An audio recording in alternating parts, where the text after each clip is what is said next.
Bună, bine ai venit și mă bucur să te am aici alături de mine.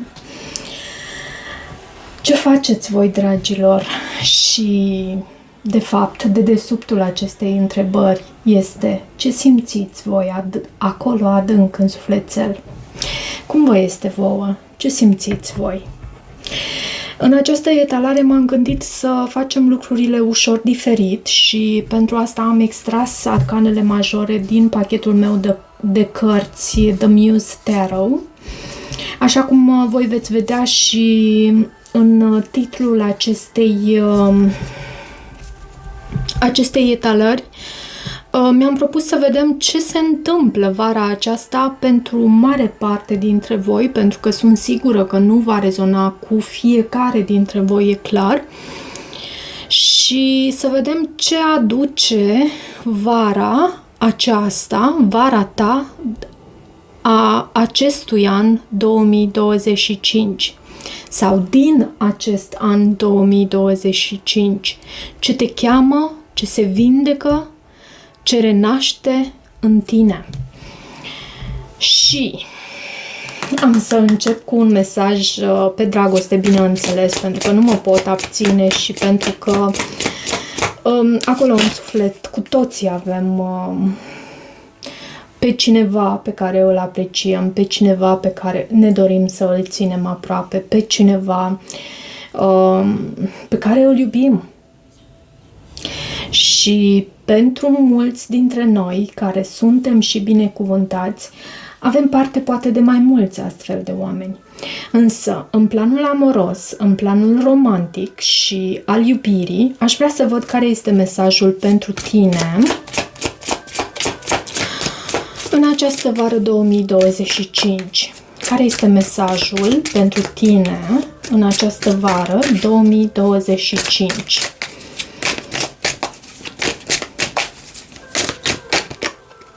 Uite, steaua. Speranța ta și optimismul reprezintă un magnet puternic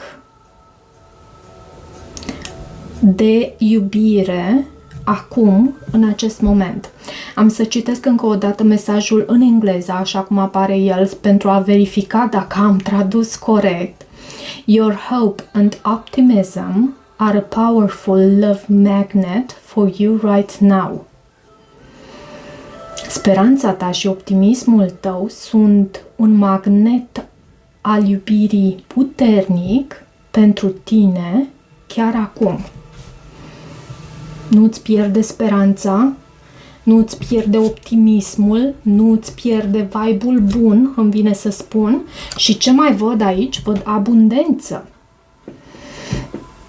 Deschide-ți inima să primești iubirea abundentă pe care Universul o are pentru tine, să ți-o ofere. Și de multe ori, eu cel puțin recunosc acest mesaj ca rezonând pentru mine în acest moment, pentru că, nu știu, dragilor, la voi cum este, cu Jupiter în Rac, dar la mine activează casa a 12-a și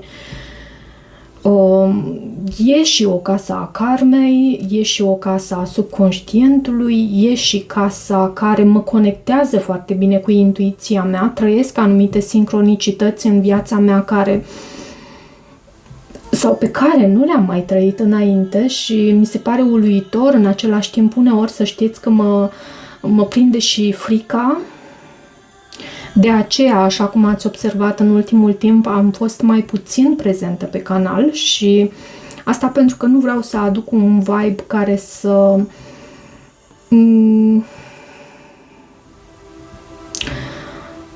nu vreau să aduc printre voi teamă, frică, anxietate, în niciun caz, pentru că dacă se întâmplă să le mai trăim, nu vreau să îi copleșesc pe cei din jurul meu cu așa ceva, pentru că astfel, de fapt, legea bumerangului funcționează și totul se întoarce la mine, nu?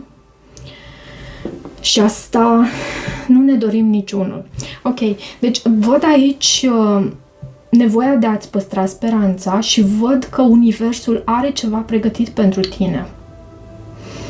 Deschide inima pentru a primi iubirea abundentă pe care universul are să ți-o ofere. Uite și... văd și flacără geamănă. Pentru unii dintre voi vă pregătiți să vă întâlniți flacăra geamănă sau poate v-ați cunoscut-o deja sau cred că este ceva din trecut, pentru că văd și acest falling past, trecut. Nu, falling fast, scuze. E un oracol nou pe care îl dețin de câteva zile. L-am primit cadou și mă obișnuiesc încă cu el. Iubirea se întâmplă rapid, dar nu te pierde pe tine în acest proces. Flăcări gemene, să-mi spuneți la sfârșitul verii ce semnifică pentru tine, pentru voi acest card cu flăcări gemene. Ce va aduce în viața voastră? Ce fel de vară trăiți voi? Dar văd că universul are ceva pregătit pentru tine aici și e ceva mai ales ce ține de iubire și de a-ți deschide inima. Și iarăși mesajul principal rămâne acela de a nu-ți pierde speranța și optimismul, vibe-ul tău acela pozitiv. Hai să vedem acum în ceea ce privește tarotul și să știți că am și cărți clarificatoare pe care le voi folosi, bineînțeles, doar să aveți răbdare cu mine și să rămâneți până la final de citire. Ce a venit aici? A venit eremitul, hierofantul și moartea. Și marea preoteasă la baza pachetului.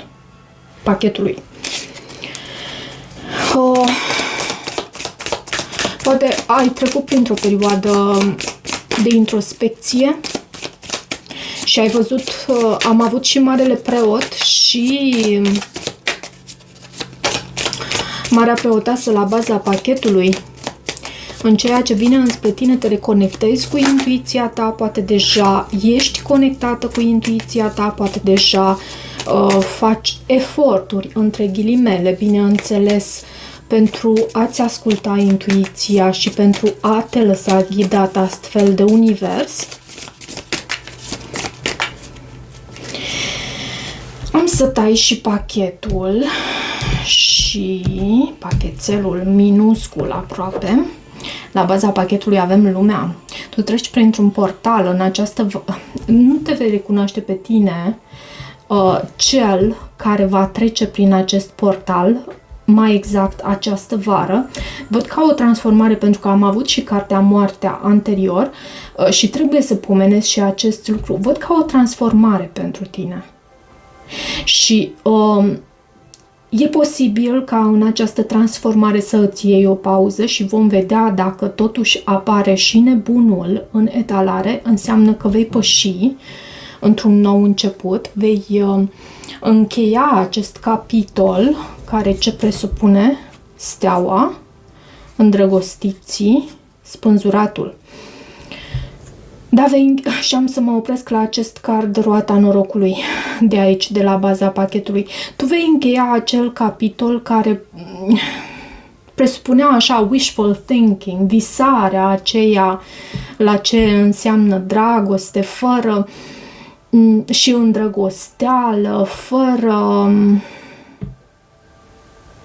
o bază solidă, aș putea să spun. Visare.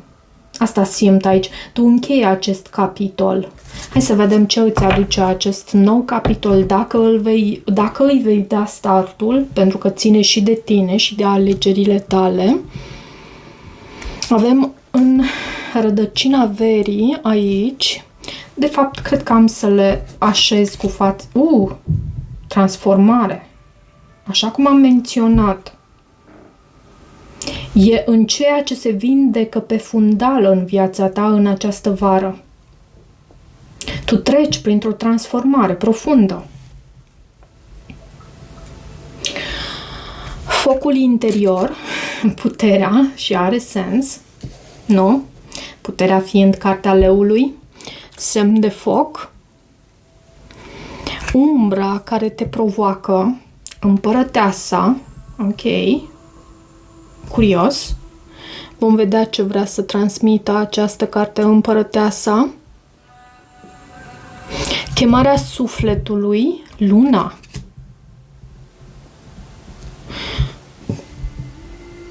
Drumul deschis, ce ți se deschide ca o oportunitate, diavolul. În exterior, ce vrea sinele tău superior să îți transmită acum, justiția, să rămâi fair play. Ok, să mi le reașez puțin. Și cardul inimii, am să mai extrag și această carte și ne vom opri la aceste cărți pe care le vom și clarifica și vom și discuta despre fiecare, de aceea vă rog să rămâneți până la final. Cardul inimii, ce îți spune inima ta cu adevărat despre această vară? Trezire. Avem judecata. Avem cartea judecata. Da, tu treci prin această transformare profundă și să văd cum le așez. Treci prin această transformare și vedem asta și cu prima carte pe care o avem în rădăcina verii, ce aduci tu cu tine din trecut în această vară. Tu treci printr-o transformare profundă. Poți să ai de a face și cu un scorpion. Pentru unii dintre voi, această carte reprezintă și ceea ce este de eliberat, ce se vindecă în fundal. Ce se vindecă în fundal la tine? Temperanța, cartea vindecării și 10 de spade. Tu ai fost profund trădat în trecutul tău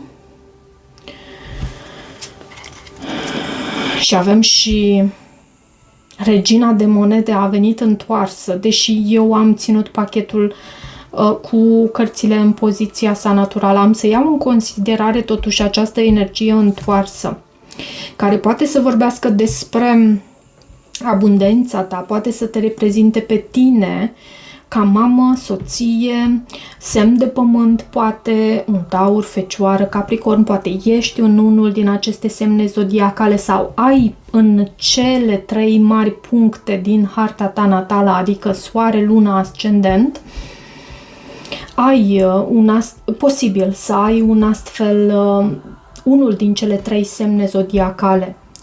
Și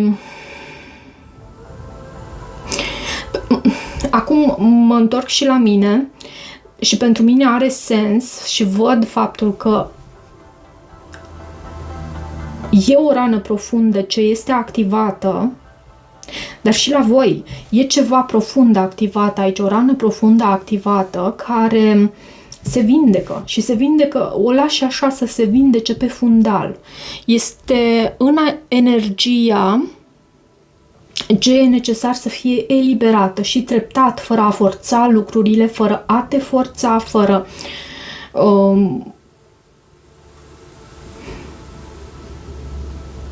fără a forța lucrurile. Și poate ține de ceva și de familie, de stabilitatea ta financiară, iarăși. Cumva universul îți oferă aici posibilitatea de a vindeca ceva în planul financiar sau în ceea ce privește stabilitatea în familie. Focul interior, care este energia dominantă a verii pentru tine, avem puterea.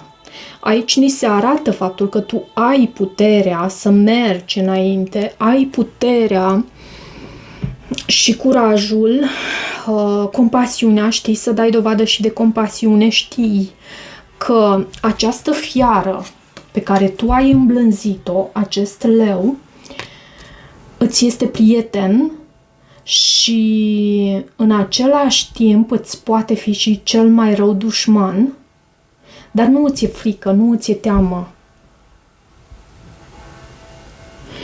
Văd că ai extrem de multă pasiune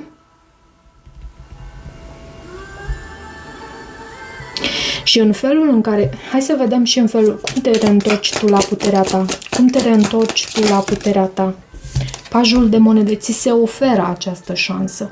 Poate printr-un anume proiect, poate printr-o anume relație, poate vorbește despre faptul că este la decizia ta cumva să renunți, să te victimizezi atât cât poți pe moment, ok? O iei pas cu pas, pentru că noi cu toții trăim dramele noastre sau le-am trăit. Asta nu înseamnă că nu ne regăsim puterea, nu ne întoarcem mereu la ea și că asta nu înseamnă că renunțăm, pur și simplu, pentru că eu nu văd că având de ales să facem acest lucru. Ok. Umbra care te provoacă. Avem împărăteasa și este curios ce obstacol sau teamă îți cere atenție în această vară. Să știi că poate reprezenta și o mamă cu această carte împărăteasa. Împărăteasa reprezintă energie venusiană, reprezintă energie, poate reprezenta și un taur sau o balanță, poate reprezenta abundența ta, creșterea ta, frumusețea ta, felul în care te îngrijești și fiind în această poziție, eu tare mă gândesc la faptul că poate să reprezintă o mamă sau unul din acele aspecte, bineînțeles, pentru că voi sunteți mulți și pentru fiecare poate fi diferit. Ce se cere integrat sau privit cu blândețe aici? Ce se cere integrat sau privit cu blândețe aici? Ce se cere integrat sau privit cu blândețe? 4 de bâte. Iarăși o carte care vorbește despre stabilitate și care poate să prezinte casa, acasă, flăcările gemene. Și noi am avut acest card care a fost aici prezent și a ținut să fie citit. Pentru că văd și acest împărat. Să știi că umbra care te provoacă în această vară, ce obstacol sau atenție îți cere atenția în această vară, reprezintă tocmai dragostea.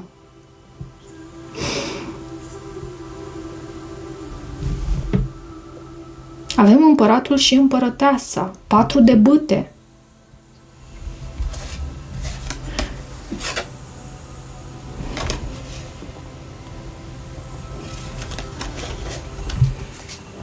Te întrebi, poate, sau urmează să te întrebi în această vară, cum poți tu să ai parte de progres, de uniune, de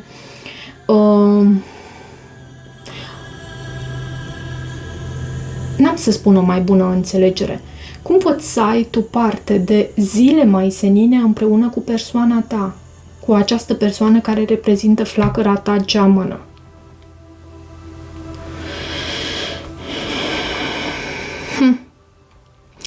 Aici avem luna, chemarea sufletului. Ce aspect al sinelui tău superior cere să fie onorat acum? Așa cum am pomenit, poate deja, poate și mulți dintre voi rezonați cu acest aspect al integrării umbrei. Poate lucrați cu umbra voastră, poate în sfârșit v-ați cunoscut umbra și ați tras o privire asupra ei. Chemarea sufletului este aceea de a-ți integra umbra.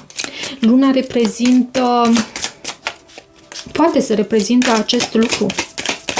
Poate să reprezinte subconștientul, intuiția. Chemarea sufletului tău poate fi aceea de a-ți asculta mai mult intuiția, pentru că acest lucru îți va aduce împlinirea. Poate chiar o dorință împlinită. Și 8 de cupe. Însă acest lucru cred că presupune o detașare dintr-un alt loc, presupune detașare dintr-o situație, o anume situație, un job, o altă persoană. Posibil chiar și o altă persoană sau un job. Văd 6 de monede, 5 de monede, regele de monede.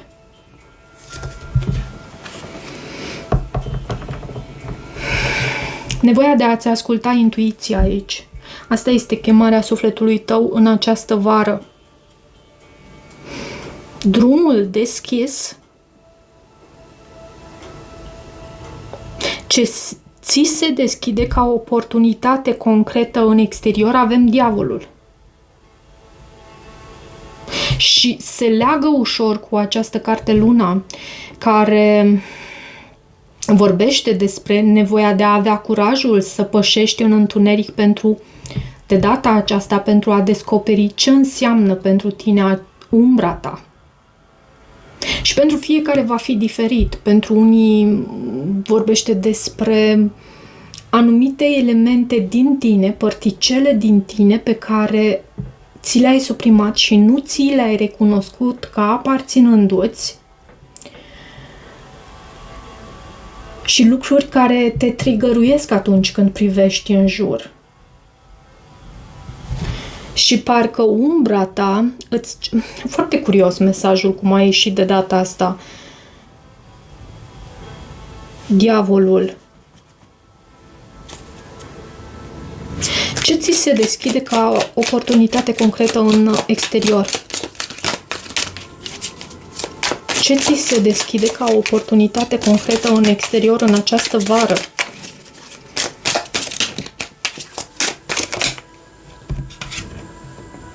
Cinci de cupe. Și 5 de bâte. Mai să știi că pentru unii dintre voi poate semnifica competiție, acest 5 de bâte, însă poate să vorbească și despre a ieși din această stare a 5-ului de cupe, care de fapt este una ce îți aduce toxicitate în viața ta. Și e mult mai simplu prezentată astfel. Să ieși din această stare, pentru că asta ți se deschide ca oportunitate concretă din exterior, să ieși din această stare a 5-ului de cupe,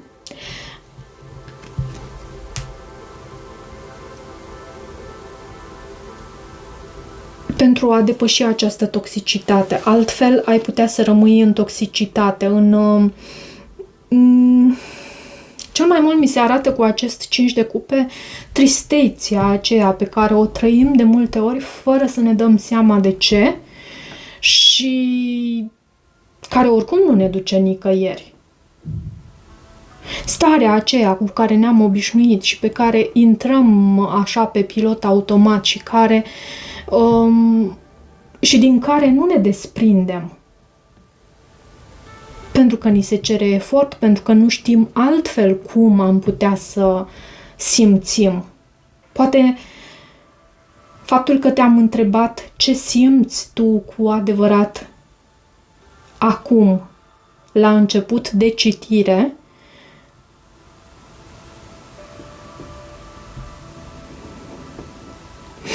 poate că în această vară ai această oportunitate de a... Și să știi că diavolul nu cere întotdeauna să fie înfruntat. Diavolul... Bine, diavolul cere multe, dar pentru binele tău înalt, e bine să îți întorci fața către soare. Și pe cât posibil să te îndepărtezi și să trăiești într-o vibrație înaltă și să uiți de această stare care pentru tine se pare că este una toxică. Această dezamăgire, această tristețe, aceste lacrimi.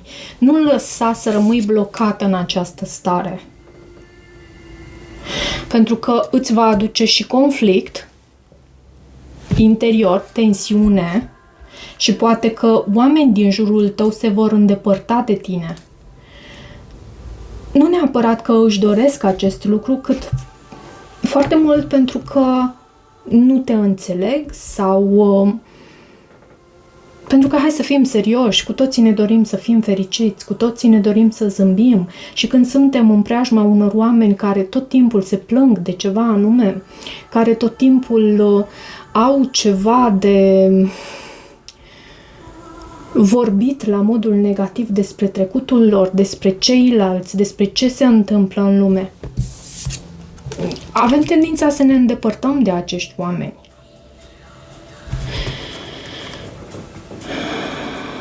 Oricât de mult ne-am dorit, poate, să dăm dovadă de iubire necondiționată, dar nu putem să o facem cu toată lumea. Să dăm dovadă de iubire necondiționată cu toată lumea. Justiția. Ce vrea sinele tău superior să îți spună acum?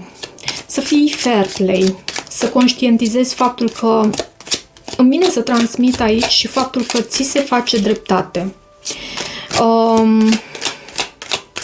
Hai să vedem totuși clarificările. Ce este cu acest card justiția aici? În ceea ce vrea sinele tău superior să îți transmită. Ce este cu acest card justiția? Poate lucrezi cu acte, documente, hârtii, ai de a face cu sistemul acesta de justiție. Hierofantul.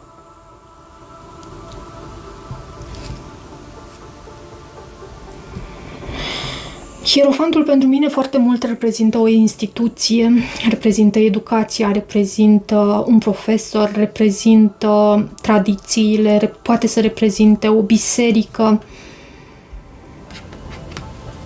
poate să reprezinte un taur din viața ta, o căsnicie. Vreau încă o clarificare aici. Ce vrea sinele tău să îți transmită aici? Ce vrea sinele tău superior să îți transmită aici în această vară 2025? Nebunul și doiul de monede.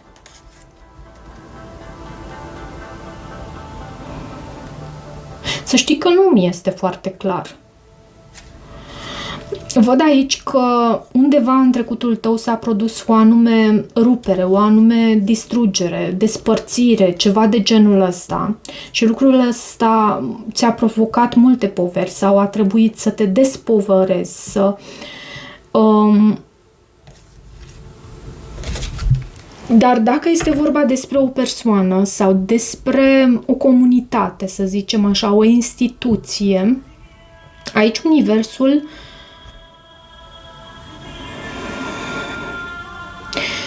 poate chiar de un parteneriat, pentru că justiția reprezintă și balanța și aici universul, să știi că îți cere să rămâi just, sinele tău superior, spune-i cum vrei, dar sinele tău superior îți cere să rămâi just, să rămâi neutru și să pui în balanță, în talerele balanței,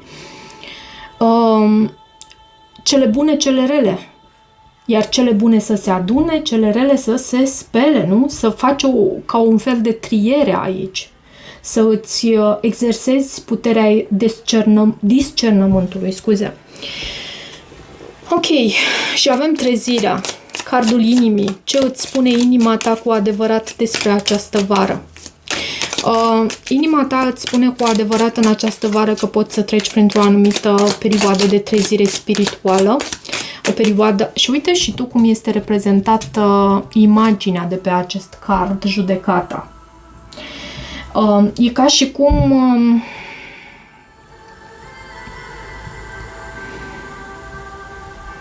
ceva din adâncul tău te conduce, e ca și cum din adâncul sufletului tău. Mă uit la aceste raze de lumină care te fac cumva să vezi lumea într-un alt mod.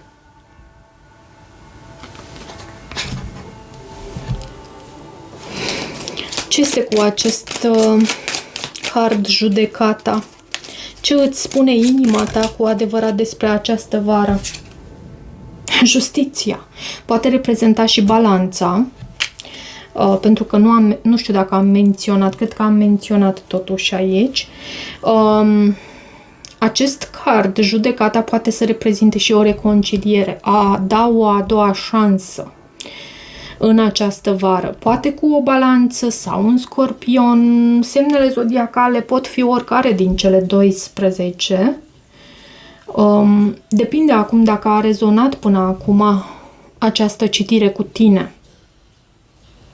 Și repet, să nu forțezi. Să nu forțezi.